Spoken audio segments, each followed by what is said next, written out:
আজ আমি আর বোন ঠাকুর দেখতে বেরিয়ে পড়েছি। তো কি খাওয়া দাওয়া করলাম, কটা প্যান্ডেল দেখলাম, সবই তোমাদেরকে এই ভিডিওটাতে শেয়ার করব। তো প্রথমে সবাইকে বলে দিই একটা লাইক করে দিও, আর পাশের আওয়াজটাকে একটু ইগনোর করো, কারণ ভাই পাশে চেঁচাচ্ছে আর ওকে চুপ করানো যাবে না। তো প্রথমেই আমরা আমাদের পাড়ার ঠাকুরটা দেখে বেরিয়ে পড়েছি। ফার্স্টে ফ্রেন্ডস ক্লাব আমাদের পাড়াতেই, তো সেটা দেখে নেব। এটা সত্যি এবার ভীষণ সুন্দর করেছিল, আর ঠাকুরটাও হয়েছিল খুব সুন্দর। তো তোমরাও দেখে নাও, আর দারুণ লাগছিল। এখানে থিমটা ছিল গাছপালা পাখি এসব নিয়েই, অসাধারণ হয়েছিল। লাইটিং ঠাকুর সব কিছুই দারুণ হয়েছিল, কিচ্ছু বলার নেই। অনেক লোক হয়েছিল, আমরা নিজেরাই এখান থেকে বেরোতেই পারছিলাম না, এত ভিড় ছিল। তো তারপরে আমরা চলে গেছিলাম বলাকা ক্লাবে। বলাকা ক্লাবে একটা জমিদার বাড়ির মতো করেছিল, এটাও দারুণ সুন্দর হয়েছিল।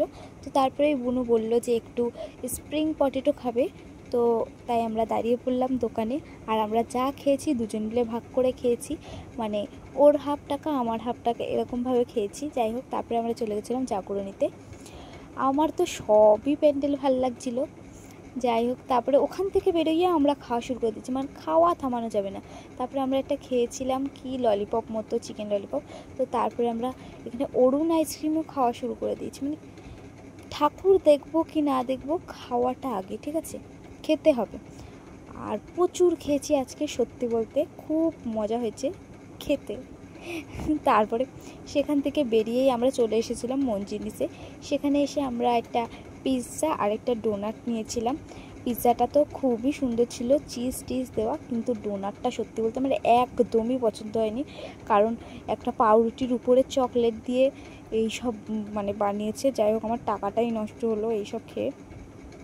তো তারপরে আমরা হাঁটতে হাঁটতে চলে যাচ্ছি, হট করে বাবার সাথে দেখা হলো, তো বাবার সাথে চলে গেলাম ঠাকুর দেখতে।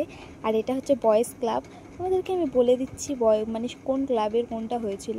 যাই হোক, এটাও খুব সুন্দর হয়েছে, ঠাকুরটা তো হেব্বি সুন্দর, হেব্বি সুন্দর। তারপরে আমরা চলে গেছিলাম মাঝবাজারের ওখানে একটা প্যান্ডেল হয়েছিল, এটাও খুব সুন্দর ছিল। এটা শিব ঠাকুর মানে পর্বতের মতো এইসব করে একটা বানিয়েছিল। যাই হোক, তারপরে এসেছিলাম শক্তিমান। এটা তো পুরো চোখে লাগার মতো একটা প্যান্ডেল ছিল, সত্যি খুব সুন্দর লাইটিং, আর মানে দারুণ হয়েছিল। এখানে আমরা প্রচুর ফটো তুলে নিয়েছি, মানে 1000টা মতো, কম করে 1000টা, হ্যাঁ এরকমই ছবি তুলে নিয়েছি। যাই হোক, ঠাকুর দেখার পর আমরা বাড়ি যাওয়ার সময় টাকা ছিল হাতে 10 কোটি টাকা। যাই হোক, আমরা একটু এই ডালের বড়া কিনে খাওয়া শুরু করে দিয়েছি। বাড়ি যেতে যেতে তো একটু মুখ চালাতে হবে, তাই না? তাই জন্য খাওয়া তো থামানো যাবে না। যাই হোক, বাড়ির পথে এসেই আমরা একটা স্টিং মানে 10 টাকার এটা, যাই হোক এটা কিনে নিয়েছি, কারণ খালি হাতে বাড়ি ফেরা যাবে না, একটু গলাটা ঠান্ডা করতে হবে।